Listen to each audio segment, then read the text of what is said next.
Porque eu vivo um casamento que teria tudo para dar errado, teria tudo para ser um casamento de muita desconexão, tá? Eu sempre falo, quem já me ouviu falar que eu e Sérgio somos extremamente diferentes, opostos em muita coisa. A gente tem valores parecidos, a gente tem princípios, né, muito parecidos. Mas se eu não tivesse acessado as curas do meu feminino e eu não tivesse a maturidade, a sabedoria que eu tenho, eu teria um terrível marido. Eu teria um marido péssimo, sabe? Porque eu brinco aqui, né? Meu marido é um cara estranho. Meu marido é um nerd, sabe? Meu marido é nerd. Nerd, não sei se vocês já conviveram com nerd. Nerd é uma pessoa que vive no mundo interno dele. Ele se relaciona com ele e com o mundo interno dele. Meu marido é um cara calado, introspectivo, pouquíssimas palavras, sabe? Às vezes eu vou conversar com ele, pergunto, é quase um monólogo, mas eu aprendi a lidar com ele, eu respeito o jeito dele e eu não me sinto rejeitada por ele quando ele faz isso, né? Eu já sei, eu falo mesmo que ele não responde, eu sei que ele está ouvindo, eu sei que ele vai fazer. Ele só não vai, talvez, responder aquilo do jeito que eu quero na hora que eu quero, né? Então eu falo que a gente teria tudo para, inclusive, ter se divorciado. Porque, assim, eu frequentemente poderia me sentir sozinha dentro da minha relação. Isso só não acontece, embora meu marido esteja sempre presente, está sempre em casa, quando ele não está trabalhando, ele está em casa. Ele é 100% família, ele é 100% totalmente, sabe? Gente, eu vou tentar ler depois aqui, mas podem ir mandando, é só para eu continuar dando a sequência na aula aqui. Então, mas eu poderia me sentir muito sozinha, porque ele é muito na dele. Porque para ele está em casa, ele está fazendo as coisas com os meninos, ele está ajudando, ele está fazendo isso, mesmo calado, para ele está tudo certo. E para mim isso era um incômodo. Porque assim, gente, que homem é esse esquisito desse tanto, né? Ah, eu sou como... ele não é, por exemplo, palavras de afirmação. Toda hora eu falo que eu amo. Não para ele toda hora, não, porque ele é tão calado, né, que eu falo só momentos oportunos, estratégicos. Mas para os meus meninos, o tempo todo eu sou de toque físico, né? Então, toda hora eu abraço, beijo, aperto, te amo, te amo, te amo. Ele não, né? Então, se eu não compreendesse isso, eu não amadurecesse, se eu não trabalhasse as minhas dores de rejeição, eu me sentiria a mulher mais rejeitada do mundo, tá? A gente tem linguagens do amor diferentes, formas de enxergar a vida diferente, né? E, obviamente, por que nós nos encontramos? Porque nós temos feridas complementares. Essa dor profunda da rejeição do feminino ferido. Então, todas as vezes que eu não me sentia vista, amada, desejada, validada, ouvida, sei lá o que eu fazia, eu me fechava na minha rejeição. Eu emburrava, eu ficava não sei o que, eu não queria conversar, né? E aí, eu me caso logo com quem? Com um cara calado, que não conversa, que não interage, assim, do jeito que eu gostaria. Mas que faz um monte de coisa por mim, pela minha família, sempre. A vida dele é pensar o que fazer de melhor por nós, o tempo todo. A cabeça dele fica assim, ó, o tempo todo, o tempo todo. Planejando coisas, pensando coisas. Quando ele não tá fazendo os negócios dele lá de nerd, né? Assim. Então, ou trabalhando. Mas é isso. Não, o tempo todo que ele está fazendo planos para a gente. Às vezes ele já chega para mim e fala assim, eu estava pensando nisso, fazer nisso com os meninos, fazer aquele outro, pensando aquele negócio para a gente, estava pensando que estava um planejamento X, aí ele me mostra, eu penso, nossa, gente, o que você ficou fazendo esse tempo todo? Não pensei em nada, sabe?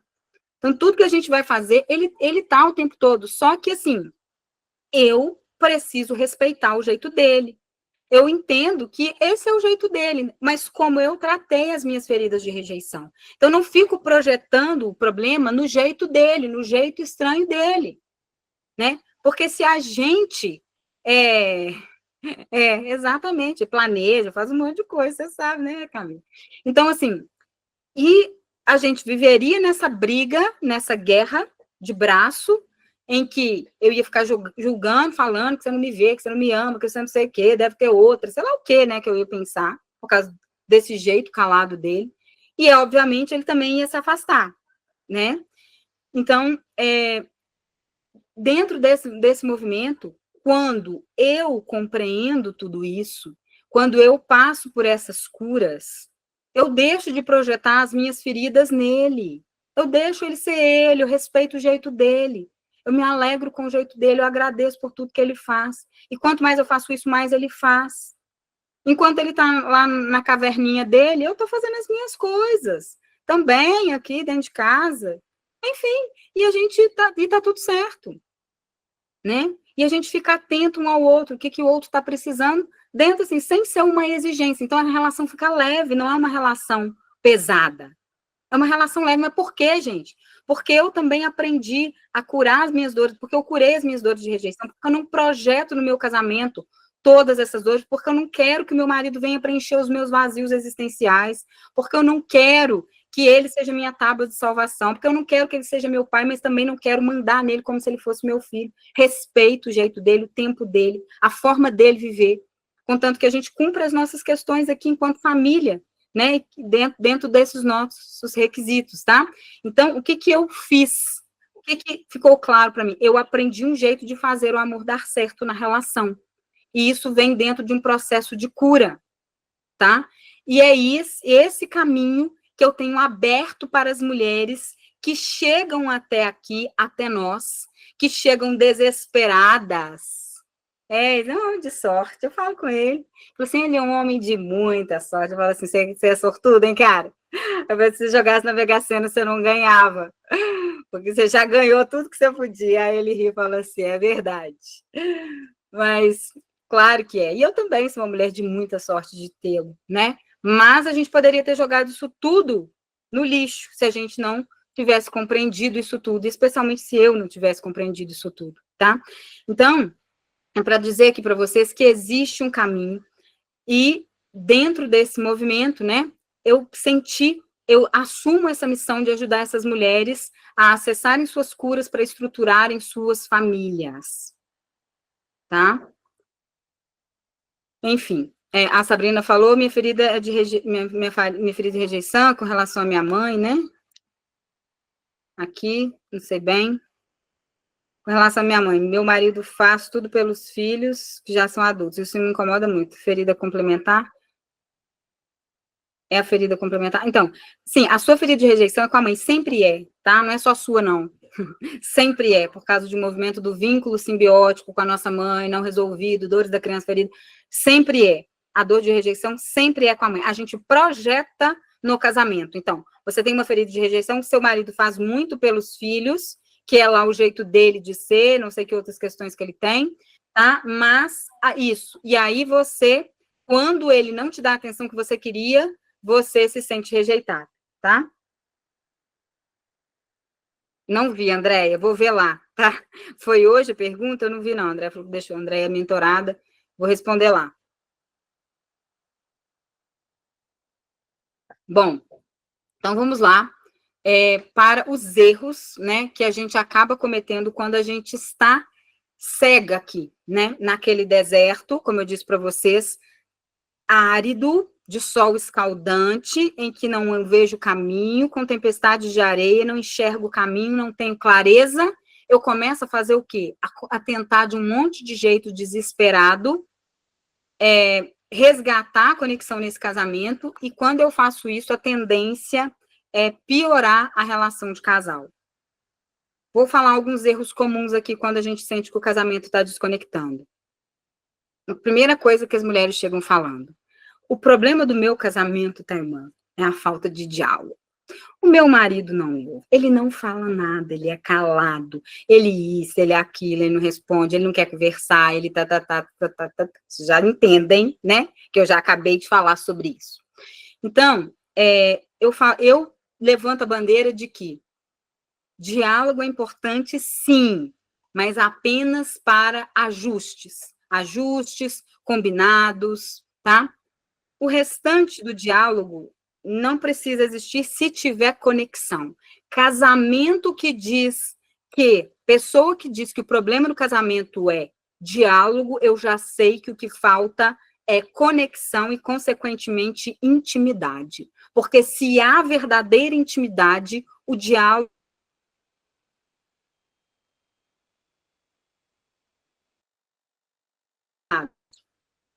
Então, quando vivemos um casamento de intimidade, de conexão,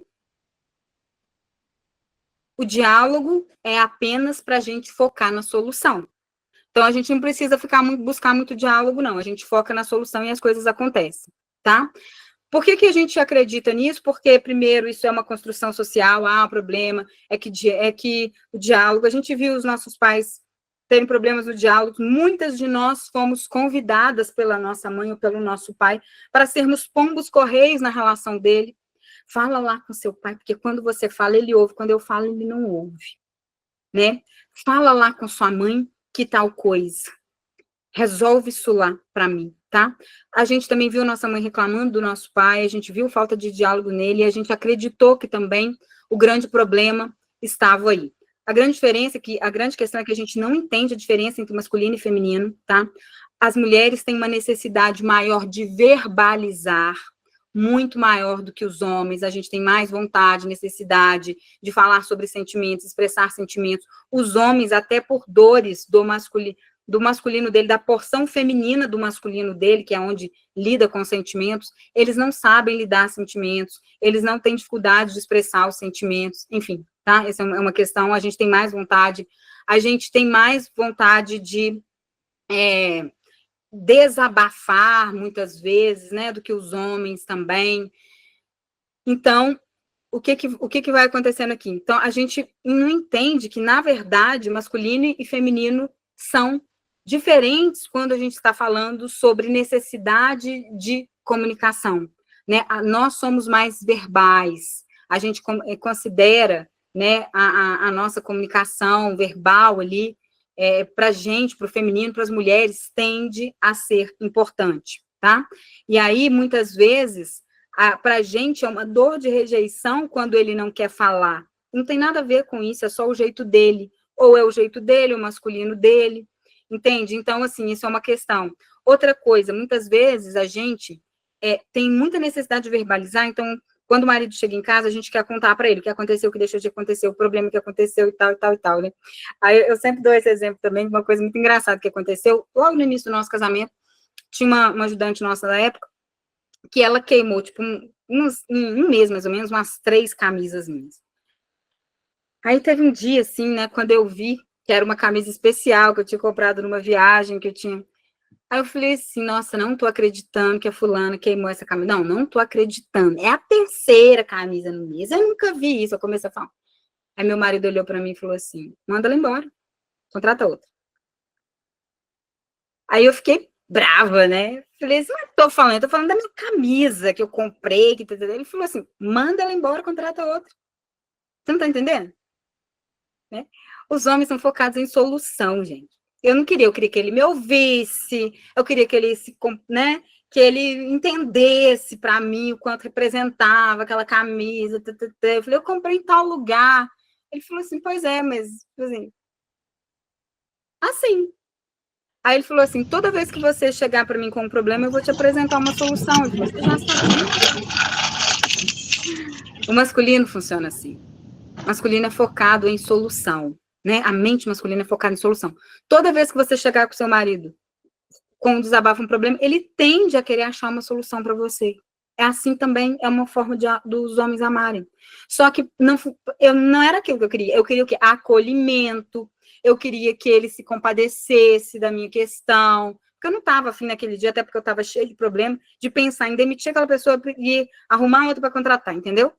Aquilo era a última coisa naquele dia que eu queria pensar. E foi a solução que ele me trouxe. Fiquei mais brava ainda, né? Então, assim, só para a gente entender que não é sobre isso, a gente precisa entender as diferenças de masculino e de feminino. A gente precisa entender que mente masculina e mente feminina funcionam de maneiras diferentes. Outra questão, comunicação, a maior parte não é verbal, né? Tem toda uma comunicação inconsciente, muitas questões que estão acontecendo, que a gente precisa estar atento às outras formas de comunicação que estão acontecendo todo o tempo. E uma outra coisa também, né? Que muitas vezes, muitos casais entram, esse é um tema de uma aula inteira, mas eu só estou trazendo aqui alguns pontos só para vocês ficarem atentos a isso. Muitos casais chamam de diálogos o que eu chamo de jogos psicológicos. Eles conversam sobre problemas em que um joga para o outro. Então, por exemplo, eu estou assim porque você não me dá atenção. Ah, mas eu estou assim porque aquele dia eu fui falar com você e você também não respondeu o que eu falei. Ah, eu estou... Entendeu? Então, assim, o que são jogos psicológicos?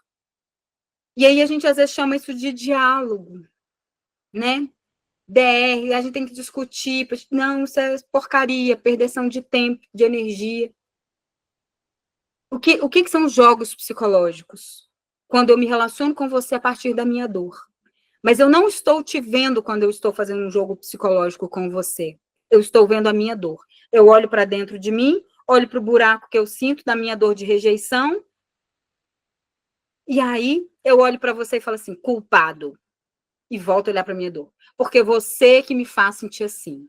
Aí o outro olha para a dor dele, e com tudo que eu acabei de jogar na cara dele, e fala, você que é assim por isso, isso. E aí fica um jogo de acusação. Isso não é diálogo. São jogos psicológicos. São dinâmicas em que a gente fica sempre se relacionando com a nossa própria dor, jogando para o outro o problema. Quando haverá solução nesse tipo de interação? Nunca. Só mais e mais e mais problemas. Aqui a gente fica na superficialidade, tá? Fazendo jogos psicológicos. Aí só para...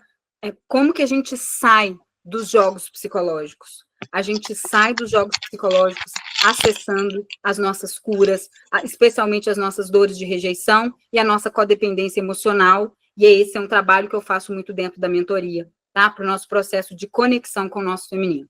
Um outro problema muito grande, né, é achar que o problema do nosso casamento está no jeito egoísta do nosso marido, porque ele só faz as coisas dele, tal, tal, tal. Então, assim, eu não estou dizendo que seu marido não seja talvez mais egoísta, né? Não estou dizendo que ele não seja. Provavelmente, sim, em alguns aspectos ele até seja, tá?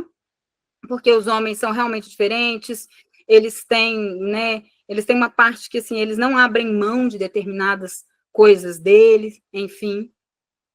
Mas a grande questão é que se eu fico jogando isso, tá? O tempo inteiro, e eu não compreendo também que que eu preciso respeitar o outro, que eu preciso olhar para o outro e entender o que ele está precisando também, né? E aí eu olho para esse cara, tô lá com a louça, com a pia cheia de louça, com o menino, não sei o que, não sei o que, não sei o que. E aí, o que o cara tá fazendo? Mexendo no celular, sentado no sofá, né? Só que assim, eu não entendo também, e aí o que eu faço? Começo a gritar. Falar que ele tá fazendo pouco, que ele não faz nada. Ou então eu fico fechada, mas fecho a cara, fico furiosa, né? E aí, isso vai gerando o quê? Mais desconexão entre a gente. Né? A minha conclusão é, ele é um egoísta, ele não quer ajudar. E aí, o que eu acho que é a solução? Eu tenho que falar com ele, falar, brigar, bater de frente, mostrar para ele o tanto que ele está errado, o tanto que ele é egoísta, o tanto que ele é ruim, para ver se assim ele conserta. Se esse homem conserta, pelo amor de Deus, né? E aí, o que acontece? Desconexão, porque o caminho que eu uso para fazer isso é um caminho que gera desconexão. Em vez de eu, tá, ok, me irrita, acontece aqui em casa também, né? E aí, quando isso está acontecendo, muitas vezes eu tenho que falar, em vez de eu sair, eu tenho que falar assim, amor, eu vou fazer tal coisa, tem tal e tal coisa para fazer. Você pode fazer uma das duas, por favor? Né? Tem que lavar essa louça, estender a roupa. Eu vou fazer o Benício dormir. O que você prefere fazer? A outra eu faço depois que ele dormir. E assim, né? E é assim. Né? Então, assim, como que eu vou trazendo essa pessoa para dentro? Quando eu me comunico com ele, quando eu ocupo um lugar que não é de acusação, né? Que não é de raiva, que não é de julgamento, que não é de querer ensinar ele a ser uma pessoa melhor. Eu, como mulher, quero ensinar esse a ser um homem melhor. Eu quero ensinar ele a ser homem. Pensa. Não. Aí eu vou me tornar o quê? Mãe dele, professora. Desconecta, porque aqui a gente já não está mais no mesmo nível. Ficamos como mãe e filho. Desconecta, e desconectou, problema sério nessa relação começa a acontecer. Esfriamento da relação, né? Então, quando eu me coloco nesse lugar de me achar melhor, de crítica, de julgamento, me sinto vítima. Não sou vítima, né? Sou protagonista aqui também. Como eu só preciso aprender um jeito de fazer com que ele participe. De reconhecer, amor, eu sei que você está cansado, né? Eu sei que você trabalhou muito, que você está cansado. Também tô. A gente tem tais e tais e tais coisas para fazer hoje até 10 horas da noite. Eu vou fazer isso, você pode fazer aquilo? O que você sugere? O que você prefere? O que você sente melhor para fazer? Para mim, tanto faz. Ou eu prefiro fazer isso hoje, eu estou muito cansada. Você pode fazer aquele outro, por favor? Assim. Parece simples, né? Só que por que a gente não faz isso? Porque nós temos o que eu chamo de raiva transgeracional dos homens. Que raiva é essa? É a raiva que a minha avó sentiu do meu avô, que era alcoólatra, que traiu, que foi embora. É a raiva da minha mãe, que passou as dores no casamento dela, nos casamentos dela. É a raiva das outras mulheres que eu amo da minha família, que também sofreram, que foi abandonada, que foi traída, que foi não sei o que, agredida, que não sei das quantas, que não sei das quantas. É uma raiva transgeracional, não é uma raiva só minha. Nós carregamos, tá? Então, desde que a gente vem sendo gerado, são questões inconscientes passadas de geração em geração, tanto por crenças, quanto por registros inconscientes. Enquanto eu estava sendo gestada no útero da minha mãe, as dores que ela passou com o masculino, com o meu pai, com outros homens, ficaram registradas em mim. As dores que a minha avó, quando a minha mãe estava sendo gestada, no útero dela, que ela passou com meu avô, ficaram registrados na minha mãe, que consequentemente já vão passando para mim. Além de crença, não dependa de homem para nada, porque homem decepciona. Homem é folgado, homem faz tudo errado. Então, também todas as crenças que a gente vem, por que as mulheres falam isso? Porque elas querem proteger seus descendentes de sofrimentos, né? Então, não estou dizendo que seu marido não seja talvez egoísta. A grande questão é que, e aí, e você, como lida com isso e como traz esse homem com conexão? Gente, uma coisa simples que gera conexão. Amor, eu tô vendo, eu sei que você tá cansado também. Eu tô vendo que você tá cansado. Você tá querendo descansar, né? Eu estou te vendo. E a gente tem muita coisa para resolver hoje ainda. Você pode me ajudar? Eu também tô cansado. O dia que hoje foi pauleira. Como é que a gente pode resolver isso? Mas é com o coração aberto, sabe? É sem a raiva transgeracional. Porque então, aqui eu trabalho muito o pilar da reconciliação com o masculino, para trabalhar falta de confiança transgeracional, raiva transgeracional, todas as dinâmicas que vêm de longe, não apenas do meu histórico de vida, que está assim só se confirmando no meu histórico de vida, tá? E isso vai fazendo com que a gente acabe projetando toda a raiva, e isso traz muita desconexão. Então, quando a gente cura isso, fica mais leve. Você vê a situação, ela até te esquentar a cabeça, e dali a pouco você já sai disso e consegue fazer uma dinâmica diferente. Tá bom?